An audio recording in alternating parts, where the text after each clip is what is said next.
before all that, my first guest has had a busy 6 months leading her party into her second general election as leader, trading blows with the Taoiseach and the Dáil over speaking rights, and last week calling once again for a United Ireland referendum to take place before the end of the decade. Here to talk about that and lots more, would you please welcome the President of Sinn Féin, Mary Lou McDonald.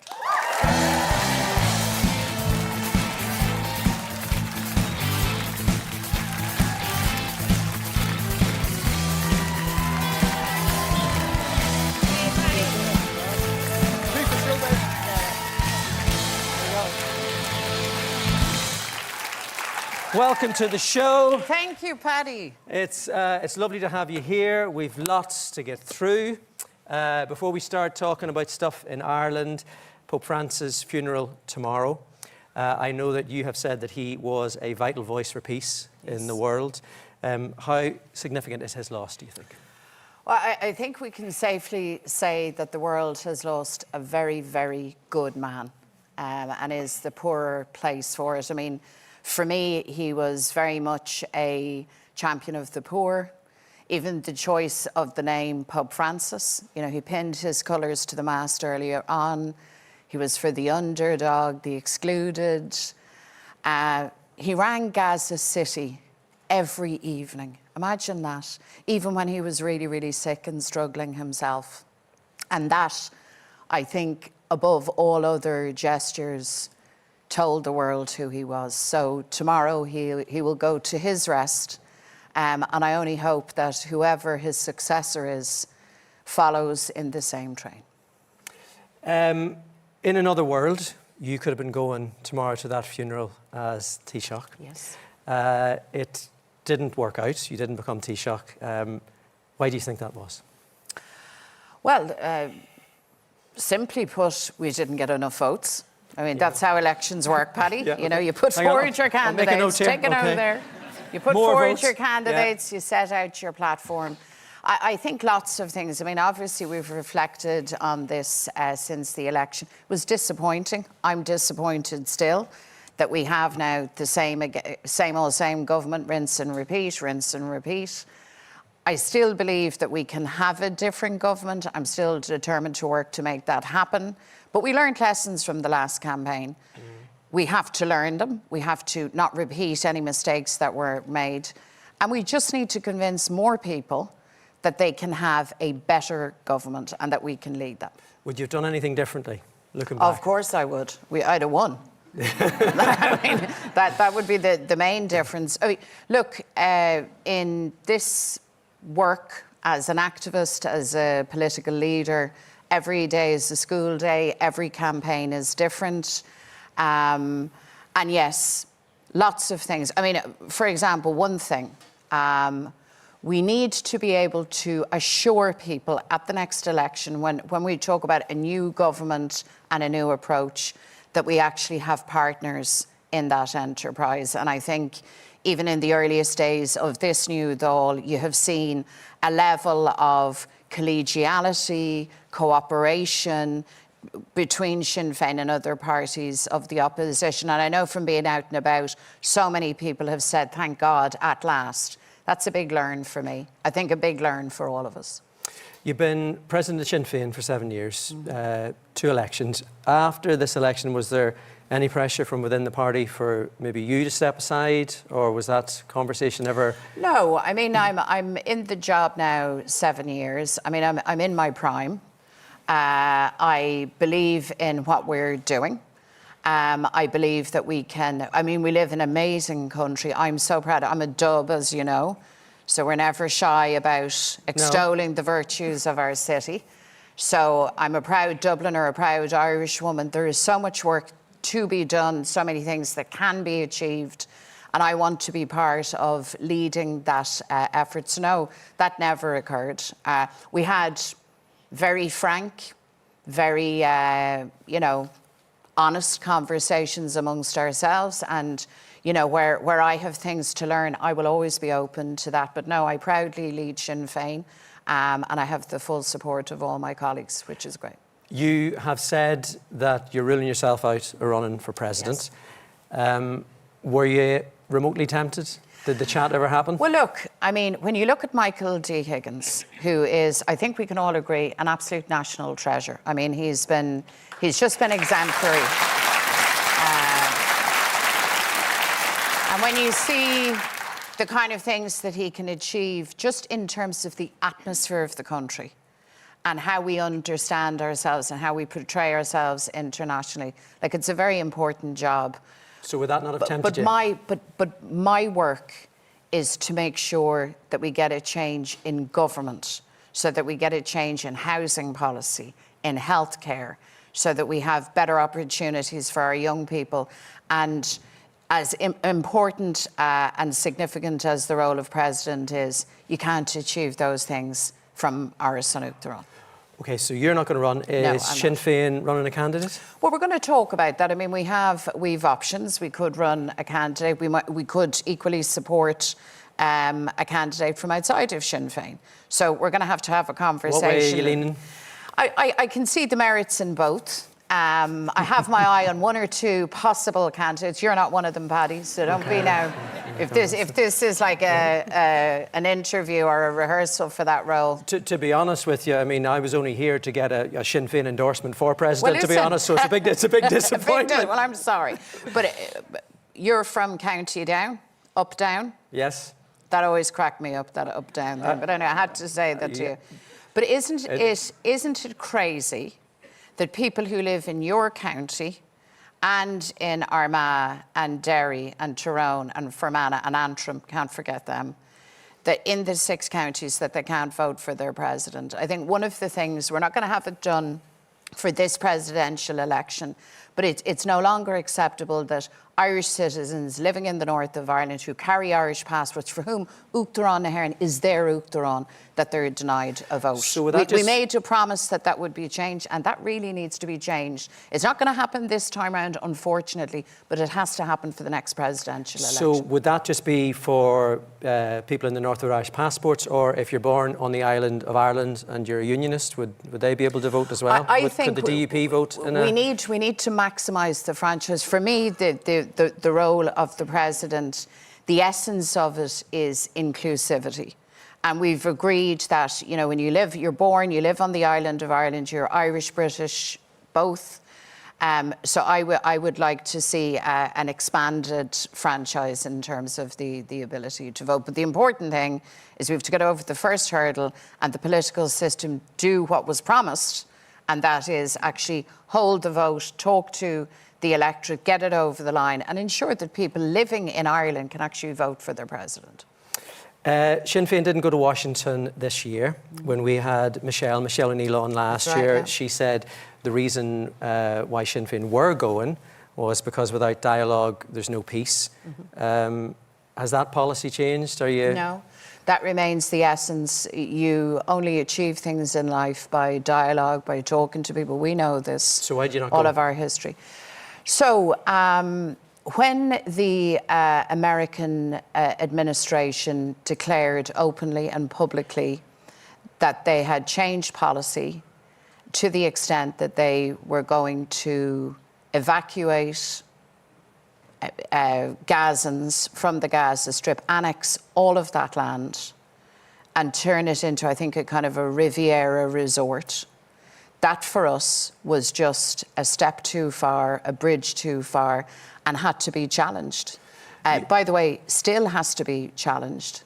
You were calling for the Taoiseach to challenge Donald Trump when he went. Would it not have been better to maybe have you there as well as backup and tell him that? So here's the thing. Unfortunately, we talked about the general election. I'm not the Taoiseach. I'm not the Taoiseach. Had I been the Taoiseach, I would have done precisely that. But St. Patrick's Day in the White House and the series of events that are run, sure, the rest of us, you have access to the administration, but it is essentially a meeting between the President and the Taoiseach, and the Taoiseach speaks for all of Ireland and for all of us on that occasion. So uniquely, it is only the Taoiseach who can really bring that message directly. So for us this year, and bear in mind we have deep roots in the United States, profound and enduring relationships which will last. But for us this year, that pledge in terms of Gazans, a refugee population that have been bombarded, brutalised, that are facing genocide. We believed this was our way of marking our protest and making our view, and I think the view of the vast majority of Irish people, clear in our way. I want to ask you about something that's been in the news recently. Sinn Féin are facing a ban this year from the Trans Pride March after your health spokesman, David Cullinane, tweeted that the UK Supreme Court ruling on the definition of a woman was a common sense judgment and that the Republic needed to consider it. He then deleted that tweet and he apologised. Now, like some Irish families, I know this is personal as well as a political issue for you. Where do you stand on this?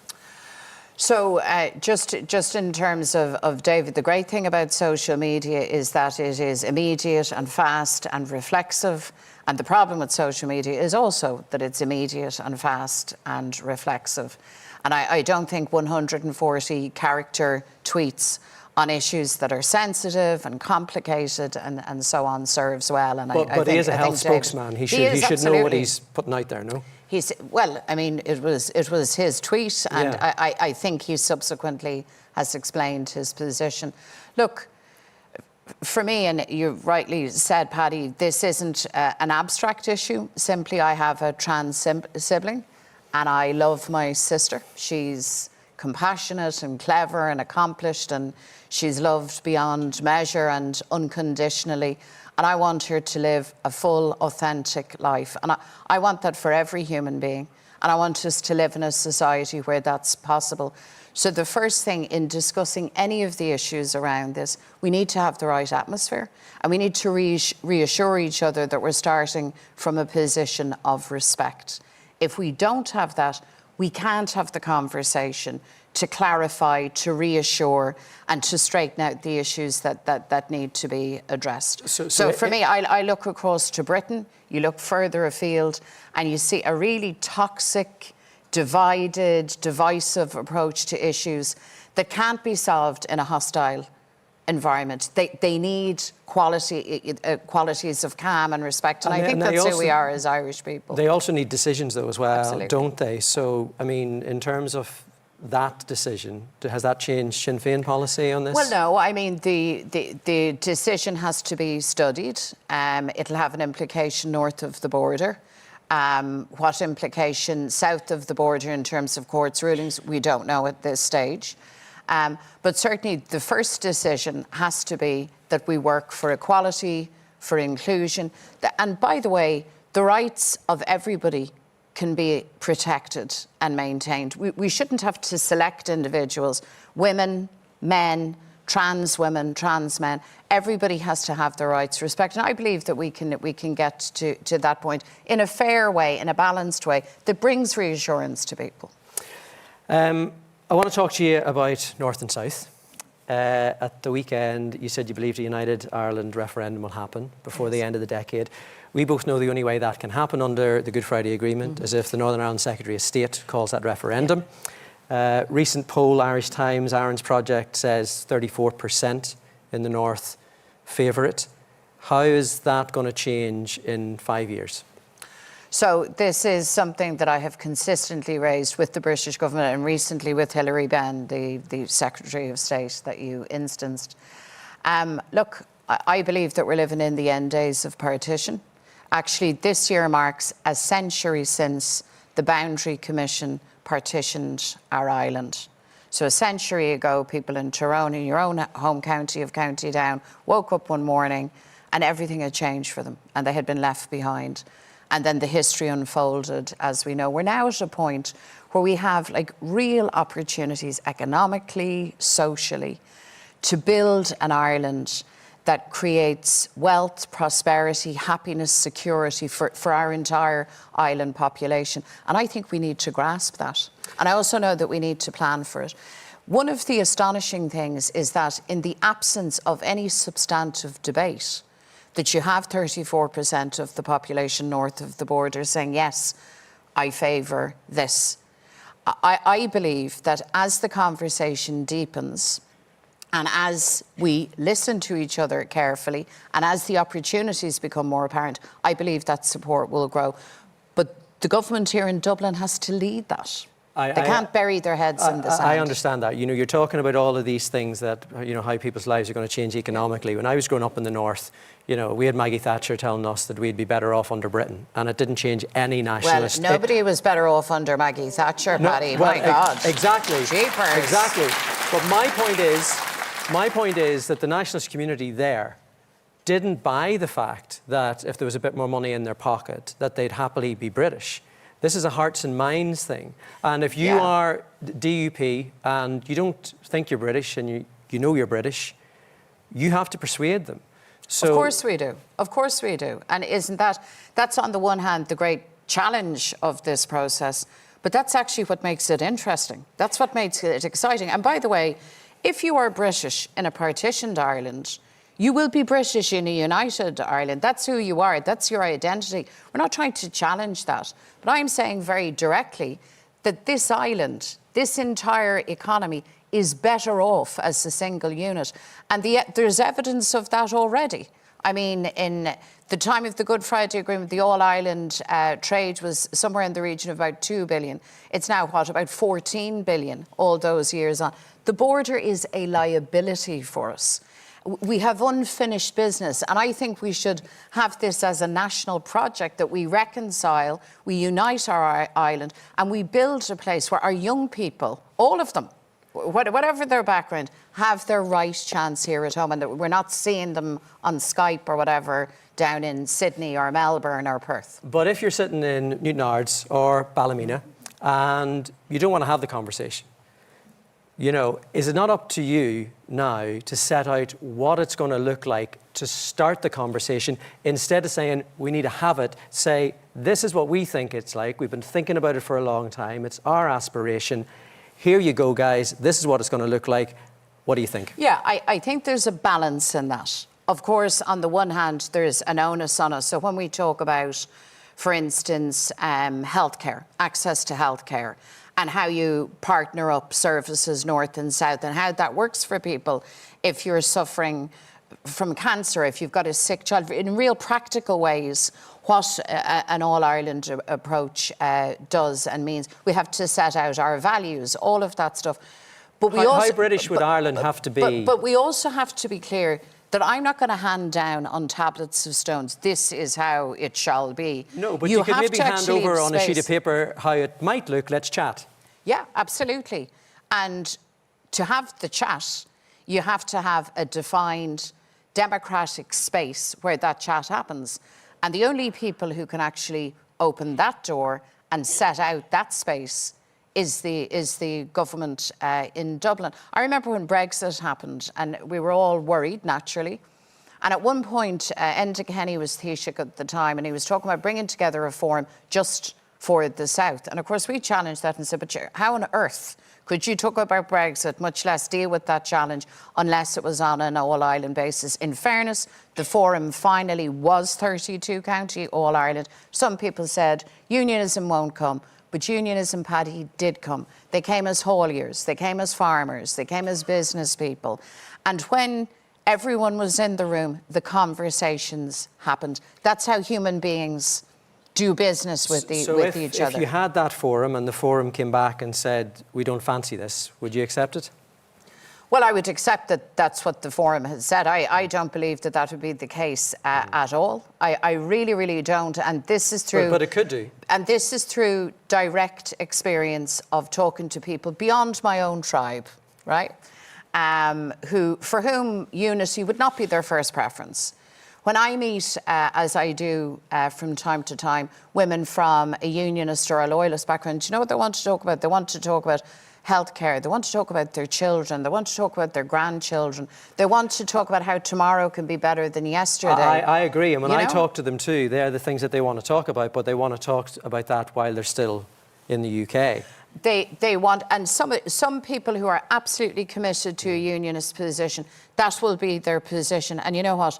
That's okay. Yeah.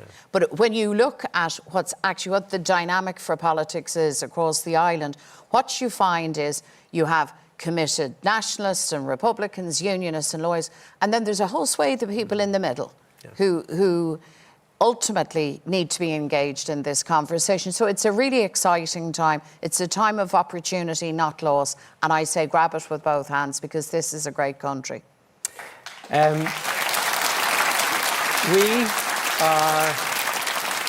We're almost the same age.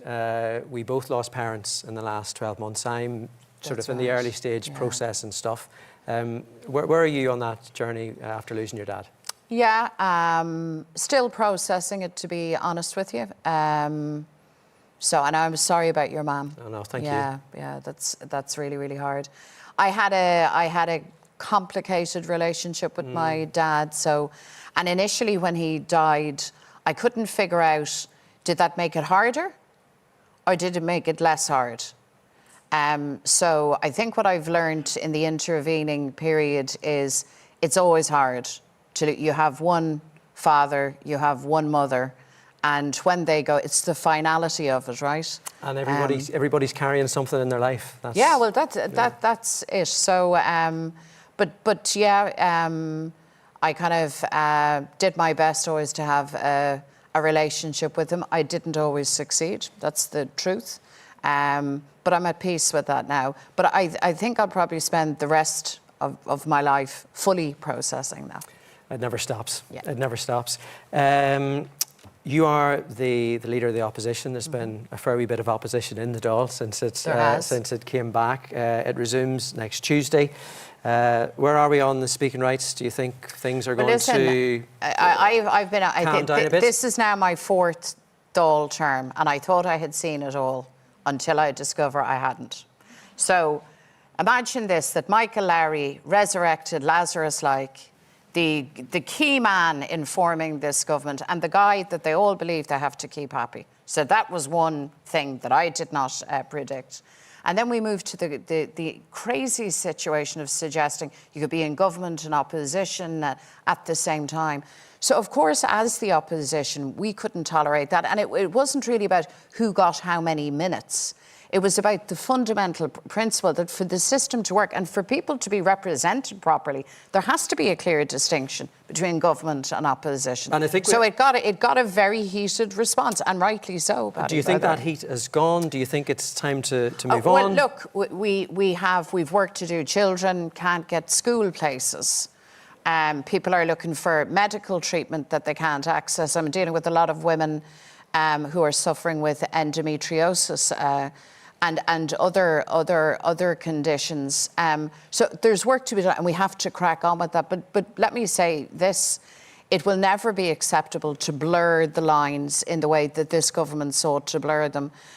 Having gone to the electorate, they formed their government. I accept that. I accept the verdict of the electorate. But I also know that they told lies around the housing numbers. They did that brazenly. We only could verify that after the fact. I know that's your opinion, and there's no one. Oh no, and they will have it. Well, I'm stating facts actually, but that's what happened. I found that very hard to take, but they formed the government, and that's all right. But you can't run the government and also run the opposition. That's never going to be okay. And I would hope, after the next election, whenever that is, when we go to what I hope will be a new government, I hope that respect for those distinctions will be reinstated.